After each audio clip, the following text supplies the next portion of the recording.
नमस्कार, आप सबका स्वागत है मेरे YouTube चैनल पर। दोस्तों, आज मैं राजा भर्तृहरि जी के जीवन की एक ऐसी कथा लेकर आया हूँ। मैंने राजा भर्तृहरि जी के ऊपर 3 किताबों का अध्ययन किया।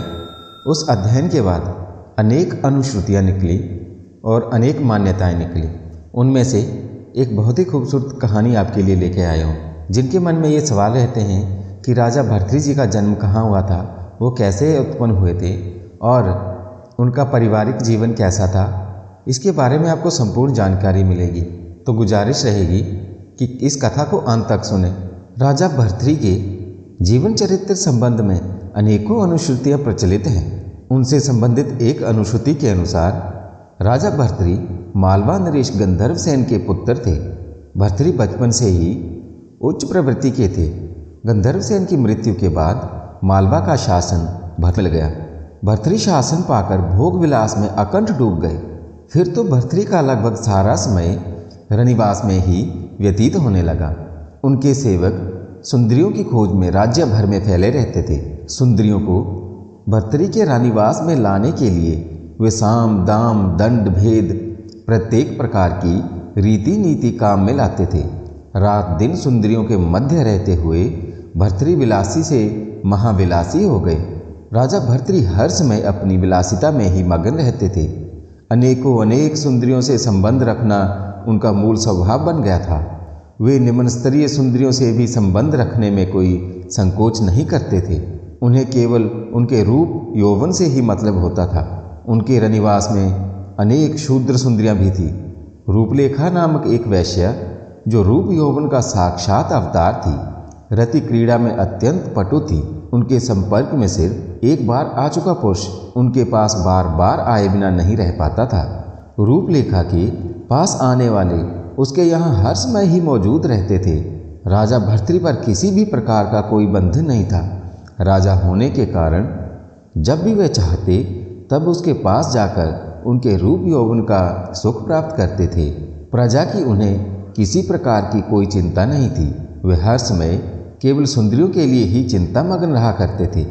एक दिन की बात है, राजा भर्तृहरि उस समय अपने रानीवास में सुंदरियों के बीच रसिक लीला में मगन थे। बहुत सी सुंदर यौवनाएं अपने मादक और उत्तेजित आचरण से उन्हें आकर्षित कर रही थी। राजा भर्तृहरि हर समय सुरा और सुंदरियों के बीच में ही पड़े रहते थे। रसिक लीला उनका कोई समय निश्चित नहीं था। राजा राजकार्य देखने के लिए राज्य अधिकारी भी प्रायः उनके रानीवास में ही रहते थे। भर्तृहरि की रासलीला चल रही थी। तभी रानीवास के द्वार पर तैनात एक सेवक ने आकर राजा को सिर झुकाकर प्रणाम करते हुए कहा, महाराजाधिराज की जय हो। सुंदरियों के मध्य बैठे राजा भर्तृहरि ने चौंक कर एकदम से सेवक की ओर देखा और कहा, कहो क्या बात है, एक साधु आपसे मिलना चाहता है। सेवक ने अत्यंत विनम्र स्वर में कहा, ठीक है। राजा भर्तृहरि ने आदेश दिया, ठीक है, उन्हें सम्मानपूर्वक अतिथि गृह में बिठाओ, हम अभी आते हैं। जो आज्ञा महाराज।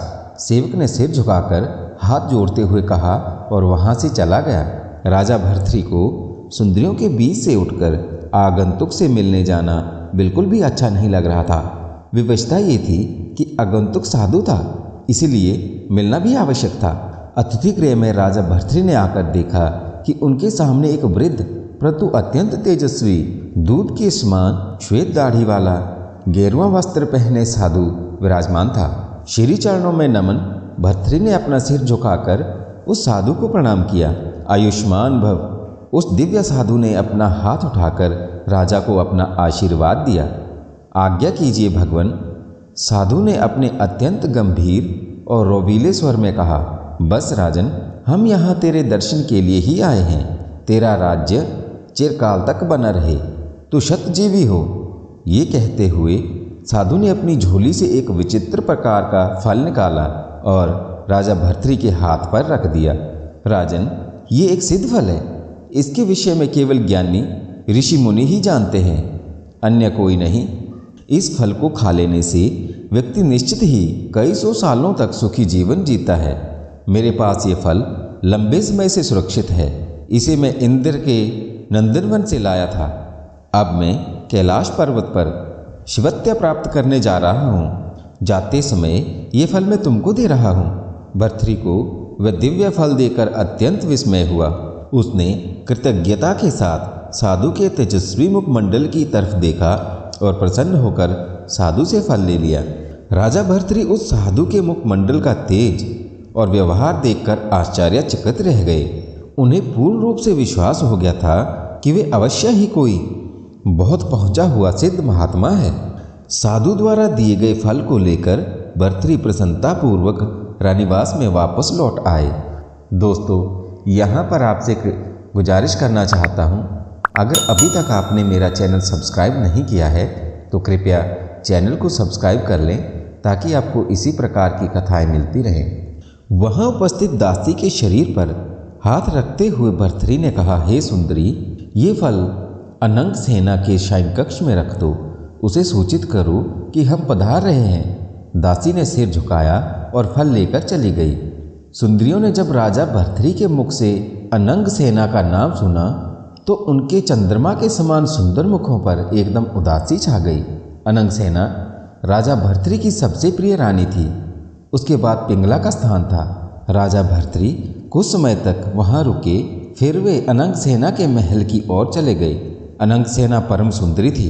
उनका मुख शरद पूर्णिमा के चंद्र के समान सुशोभित था। उनके नयन कमल पुष्पों को भी शर्मसार कर देते थे। वह साक्षात रति के समान प्रतीत होती थी। उनकी एक झलक को देखकर ये दृढ़ विश्वास हो जाता था कि विधाता ने बड़ी लगन और फुर्सत के साथ गढ़ा है और यही उसकी कला का सर्वोत्कृष्ट नमूना है। राजा भर्तृहरि उनको पटमाशी का संबोधन कर पुकारते थे। राजा भर्तृहरि को अपने कक्ष में आता हुआ देखकर उसके रस से भरे सुर्ख गुलाब की पंखड़ियों जैसे सुंदर होठों पर चुंबकीय मुस्कान बिखर गई। उसने राजा का बड़ी गर्मजोशी के साथ स्वागत किया। आओ प्रियतम।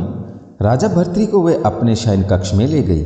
आपके आने की सूचना देने सेविका आई थी जो एक फल भी दे गई थी। हाँ, तुम उसे खा लो प्रिय, राजा ने कहा। पहले मैं अपना सबसे प्रिय फल खाऊंगी। अनंग सेना ने कमल नयनों से कटाक्ष किया। कटाक्ष के वार से भर्तृहरि आहत हो गए। राजा भर्तृहरि बहुत अधिक समय तक रसिक लीला में मगन रहे। काम क्रीड़ा के मध्य में ही उन्होंने अनंग सेना को साधु द्वारा दिए गए उस आयुवर्धक फल के विषय में सारी बातें बता दी। भर्तृहरि अनंग सेना पर पूर्णतः असक्त थे। उस पत्नी पर वे अपने प्राण भी न्यौछावर कर सकते थे। अतः उन्होंने उसे वे फल देते हुए कहा, प्रिय, मेरी यही अभिलाषा है कि तुम शतायु हो। ये फल तुम्हारे लिए है। उसके बाद अनंग सेना को फल देकर राजा भर्तृहरि पिंगला के पास चले गए। राजा भर्तृहरि ने पिंगला को गले लगाते हुए कहा, शेष रात्रि तुम्हारी। राजा भर्तृहरि को देखकर पिंगला ने अपना अहोभाग्य माना। राजा भर्तृहरि के जाने के बाद अनंग सेना ने उस दिव्य फल को देखा, परंतु उसे खाया बिल्कुल भी नहीं। अचानक अनंग सेना की आंखों में एक अजीब सी चमक उभर आई। वह अमावस्या की काली रात थी। राजा की वह रात अनंग सेना को समर्पित न थी। वह पिंगला के शयनागार में चले गए थे। अनंग सेना अपने शयन कक्ष में अकेली बिल्कुल न थी। वे एक बलिष्ठ और वासना का पुतला पुरुष चंद्रचूड़ गुप्त मार्ग से उसके निकट आ गया था। चंद्रचूड़ भर्तृहरि के सेवक के रूप में रथ चलाया करता था। उससे ही अनंग सेना की आंखें दो चार हो गई थी। अनंग सेना उसकी बलिष्ठ देह पर मर मिटी थी। जिस प्रकार राजा पराई नारियों का सुख लेता था, उसी प्रकार अनंग सेना भी पराये पुरुष का सुख ले रही थी। चंद्रचूड़ से उसे परम सुख मिलता था। चंद्रचूड़ राजा भर्तृहरि की अनुपस्थिति में अनंग सेना से मिलने आया करता था। आज भी चंद्रचूड़ अनंग सेना के पास था। प्रिय, अनंग सेना ने चंद्रचूड़ के विशाल वक्षस्थल के बालों से खेलते हुए कहा, तुमने एक दिन पूछा था कि मैं तुमसे कितना प्यार करती हूँ। चंद्रचूड़ ने मुस्कुराते हुए कहा, पूछा तो था। आज तुम्हारे उस प्रश्न का उत्तर जरूर मिलेगा। इतना कहते हुए अनंग सेना ने वह दिव्य फल उसके हाथ में रख दिया। ये क्या है? तुम बताओ, ये क्या विशेष चीज हो सकती है? ये कुछ विचित्र सी वस्तु दिखाई देती है, किसी फल की भांति लगती है। चंद्रचूड़ ने कुछ सोचते हुए कहा, तुमने बिल्कुल सही कहा, ये एक दिव्य फल है। इस दिव्य फल को खाने वाला निश्चय रूप से शतायु हो जाता है। ये एक आयुवर्धक फल है। ये फल एक पहुँचे हुए महात्मा ने राजा को प्रसन्न होकर दिया था। राजा ने ये स्नेहवश फल मुझे दिया है। प्रियतम, तुम इसे खा लो। अब तो तुम जान गए होंगे कि मैं तुमसे कितना प्यार करती हूँ। चंद्रचूड़ उसी गुप्त मार्ग से वापस चला गया जिस मार्ग से वह आया था। घर पहुंचकर चंद्रचूड़ आराम करने लगा। तभी रूपलेखा का संदेशा आ गया। गणिका रूपलेखा भी चंद्रचूड़ से बहुत अधिक मोहित थी। उसकी प्रचंडता का सुख अद्वितीय था। रूपलेखा का संदेश मिलने पर चंद्रचूड़ उस दिव्य फल को लेकर उसके पास गया। रूपलेखा चंद्रचूड़ के आने की ही राह देख रही थी। आते ही चंद्रचूड़ ने कहा, प्रियतमा, आज मैं तुम्हारे लिए एक अनमोल उपहार लाया हूँ। ये लो तुम्हारा उपहार। ये क्या है? ये एक दिव्य फल है। इसे खाने वाला निश्चित रूप से शतायु हो जाता है। इस आयुवर्धक फल को खाकर तुम्हारा रूप यौवन सदा बना रहेगा। तुम्हारा ये रूप यौवन अत्यधिक मूल्यवान है। लो प्रिय, ये फल खा लो। इतना कहकर चंद्रचूड़ ने वह दिव्य फल रूपलेखा को दे दिया। रूपलेखा ने वह दिव्य फल उठाकर एक तरफ रख दिया। राजा भर्तृ ने रूपलेखा के लिए सुबह सुबह एक संदेशा भेजा था कि राजा भर्तृ दोपहर में रूपलेखा के पास आने वाले हैं। रूपलेखा इस सूचना को पाकर अत्यंत प्रसन्न हो गई। राजा भर्तृ का उस पर आसक्त होना उसके लिए गौरव की बात थी। इससे उसके मूल्य में वृद्धि हो गई। परंतु गणिका का जीवन जीते हुए उसके मन में स्वयं के लिए नफरत पैदा हो गई थी। पुरुष उसकी देह को कुत्ते की तरह नोचते रहते थे। वह आयुवर्धक फल खाकर उसे 100 वर्ष का नरकीय जीवन गुजारना बिल्कुल भी स्वीकार नहीं था। इससे अच्छा तो ये है कि राजा की आयु लंबी हो। ये सोचकर रूपलेखा ने वह फल राजा भर्तृ को देने का निश्चय कर लिया। दोपहर में राजा भर्तृ रूपलेखा के पास आए। उसने अपने कमल नयन बिछाकर राजा भर्तृ का स्वागत किया। फिर वह राजा को अपने शयनगार में ले गई। रूपलेखा आलिंगनबद्ध होते हुए बोली, प्राणेश्वर, आज मैं आपको एक अद्भुत उपहार दूंगी। उपहार? राजा ने आश्चर्यचकित होकर कहा, हाँ, एक अमूल्य आहार। तुम्हारे यौवन रस से भी भला कोई अमूल्य उपहार हो सकता है? राजा ने कहा, हाँ, आज मैं आपको ऐसा दिव्य फल दूंगी जिसे खाने पर आप शतायु हो जाएंगे। रूपलेखा ने मुस्कुराते हुए कहा। रूपलेखा की बात सुनकर राजा भर्तृ एकदम चौंक गए। उनके मुंह से अनायास निकल पड़ा, आयुर्वर्धक फल? हाँ। राजा भर्तृ तुरंत रूपलेखा से अलग हो गए। वे घोर आश्चर्य में डूब गए थे। उन्हें महात्मा द्वारा दिए गए उस आयुर्वर्धक फल का स्मरण हो गया था जो उन्होंने अनंग सेना को दे दिया था। इसी बीच रूपलेखा ने वही फल भर्तृ के हाथ पर रख दिया। ये रहा वह फल। ये आयुर्वर्धक फल तुम्हें कौन दे गया? ये फल तुम्हारे पास कैसे आया? बताओ, कौन दे गया ये फल?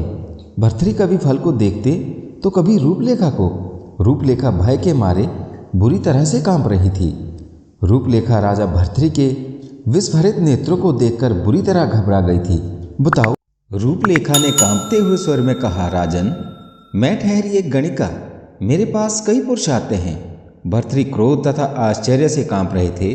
रूप सौंदर्य की अनुपम कलाकृति रूपलेखा ने राजा भर्तृ को इस भयानक रूप में कभी नहीं देखा था। रूपलेखा उन्हें देखकर भयाक्रांत हो गई। बोलो, कौन दे गया? भयभीत रूपलेखा ने कहा, चंद्रचूड़, चंद्रचूड़, मेरा सारथी चंद्रचूड़। हाँ राजन, आप इतने व्याकुल क्यों हो? आप जिस कार्य के लिए यहाँ आए हैं, क्या वे भूल गए? रूपलेखा ने राजा भर्तृ को अपनी बाहों में बांधना चाहा, परंतु राजा भर्तृ ने उसे एक जबरदस्त झटके के साथ अपने से अलग कर दिया और रूपलेखा के शयनागार से बाहर चले गए। राजा भर्तृ व दिव्य फल भी अपने साथ ले गए थे। रूपलेखा एक दीर्घ श्वास छोड़कर शयनागार से बाहर आ गई। वह राजा भर्तृ में आए अचानक भारी परिवर्तन को देखकर घबरा गई। राजा भर्तृ शीघ्र ही अपने महल पहुंचे। उन्होंने चंद्रचूड़ को तुरंत हाजिर होने का आदेश दिया। चंद्रचूड़ के आने पर उन्होंने कहा, चंद्रचूड़, जी हुजूर। चंद्रचूड़ घबराकर बोला, तुम रूपलेखा के पास गए थे? राजा भर्तृ ने प्रश्न किया। उन्होंने जिस तरह से प्रश्न किया था उसके समक्ष असत्य भाषण कर पाना प्राणों को संकट में डालने जैसा था। जी। चंद्रचूड़ ने रूपलेखा के पास जाने की बात सहज रूप से स्वीकार कर ली। तुमने उसे उपहार में कुछ दिया था? भर्तृ ने पूछा। चंद्रचूड़ अबाक रह गया। उसने तुरंत स्वीकार कर लिया, तुम्हें ये फल कहाँ से मिला? राजा के हाथ में फल देखकर चंद्रचूड़ के पैरों तले से जमीन खिसक गई थी। वह पाषाणवत हो गया था। तुम्हें ये फल कहाँ से मिला? चंद्रचूड़ के प्राण संकट में पड़ गए थे। वे कैसे कह सकता था कि ये फल उसे रानी अनंगसेना ने दिया था। राजा भर्तृहरि की भावभंगिमा एकदम से परिवर्तित थी। सत्य बोलोगे तो प्राण रक्षा होगी, राजा भर्तृहरि ने कठोर शब्दों में कहा, और अगर असत्य बोलोगे तो प्राण ले लिए जाएंगे। देखो, मुझे सच्चाई का पता है। मैं देखना चाहता हूँ कि कौन सच्चा है और कौन झूठा। राजा भर्तृहरि के कठोर शब्दों को सुनकर चंद्रचूड़ तिरुतर हो गया। उत्तर दो, तुम्हें ये फल कहाँ से मिला? किसने दिया ये फल तुम्हें? रानी अनंगसेना ने। चंद्रचूड़ ने भय से कांपते हुए स्वर में कहा, उससे तुम्हारा संबंध है? चंद्रचूड़ ने अपना सिर झुका लिया। राजा भर्तृहरि ने अत्यंत क्रोधित स्वर में कहा, इसी क्षण मेरे राज्य से चले जाओ, इसी में तुम्हारी भलाई है। चंद्रचूड़ तुरंत वहां से चला गया। उसके बाद राजा भर्तृहरि अनंगसेना के पास गए। अनंगसेना राजा भर्तृहरि के अचानक आ जाने पर चौंक उठी। उनके हाव भाव में विराट परिवर्तन था। इससे पहले कि अनंगसेना कोई प्रश्न पूछती, राजा भर्तृहरि ने उसके चंद्रमुख पर वही फल दे मारा। लो प्राण प्रिय, ये फल लो। ये फल तुम्हारा प्रेमी चंद्रचूड़ दे गया है। अनंगसेना के प्राण छटपटा गए। वे कुछ नहीं कह सकी। लो प्रिय, तुम्हारा मेरे प्रति कितना प्यार है, उसका सच्चा प्रमाण लो। अनंगसेना, सारथी से तुम्हारे संबंध, धिक्कार है तुम्हें। राजा भर्तृहरि फल फेंक कर चले गए। अनंगसेना अपना भेद खुल जाने से अत्यधिक लज्जित और भयाक्रांत थी। उसने उसी क्षण अपने शयन कक्ष का द्वार बंद कर लिया। फिर उसके कक्ष से अग्नि की लपटें उठती दिखाई दी। उन लपटों के बीच ही अनंगसेना की चीत्कार के शब्द भी गूंज उठे थे। अनंगसेना ने आत्मदाह कर लिया था। राजा भर्तृहरि को जब ये संदेशा मिला तो वे समझ गए कि अनंगसेना ने भयवश आत्मदाह कर लिया है। उन्हें इस बात से बहुत गहरा आघात पहुंचा था। जिस पत्नी को वे प्राणों से अधिक प्यार करते थे, वे उन्हीं के सारथी को समर्पित थी। पतिव्रता का ये कैसा नाटक था। दूसरी ओर शरीर बेचने वाली गणिका उनके लिए कितनी समर्पित थी, जो चाहती थी कि राजा शतायु हो जाए। राजा भर्तृहरि बेहद उदास हो उठे। गणिका रूपलेखा अपने आप राजा के समक्ष आई, परंतु राजा के व्यवहार में कोई परिवर्तन नहीं आया। उनका मन अनंगसेना के विश्वासघात से छुटकारा नहीं पा सका था। पिंगला ने भी उन्हें प्यार दिया, परंतु भर्तृहरि के मन में छाई उदासी नहीं गई। पिंगला के सुझाव पर राजा भर्तृहरि मन बहलाने के लिए शिकार पर जाने लगे। शिकार के समय राजा भर्तृहरि के साथ अनेकों शिकारी भी जाया करते थे। एक दिन जब वे जंगल में शिकार के लिए गए हुए थे, उनके साथ आए एक शिकारी ने एक हिरण को मार डाला। बाण लगने से हिरण तो मरा ही, परंतु शिकारी भी चीख उठा। बाण चलाते समय उसका पैर सांप पर पड़ गया। उधर हिरण, इधर शिकारी, दोनों का एक ही साथ प्राणांत हो गया। तभी हिरणी आई। हिरण की मृत देह को देखकर वह उसके पास ही बेसुध होकर गिर पड़ी। उसके भी प्राण निकल गए। राजा भर्तृहरि ये दृश्य देखकर बहुत आश्चर्यचकित हुए। इस घटना ने उनके दिलो दिमाग पर जगह बना ली।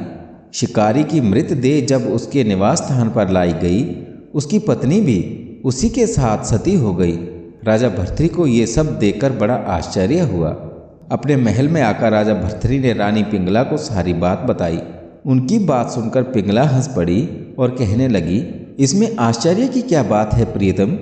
ये तो पत्नी का कर्तव्य है कि वह पति के साथ सती हो जाए। उसके प्राण तो पति की मृत्यु का संदेश मिलते ही निकल जाना चाहिए। राजा ने मुस्कुराते हुए पूछा, क्या मेरी मृत्यु के पश्चात तुम्हारी भी यही दशा होगी? प्राणनाथ, ऐसा अशुभ वचन न बोलिए। भगवान न करे मेरे रहते तुम्हें कुछ भी हो। ये कहकर पिंगला भर्तृहरि से लिपट गई।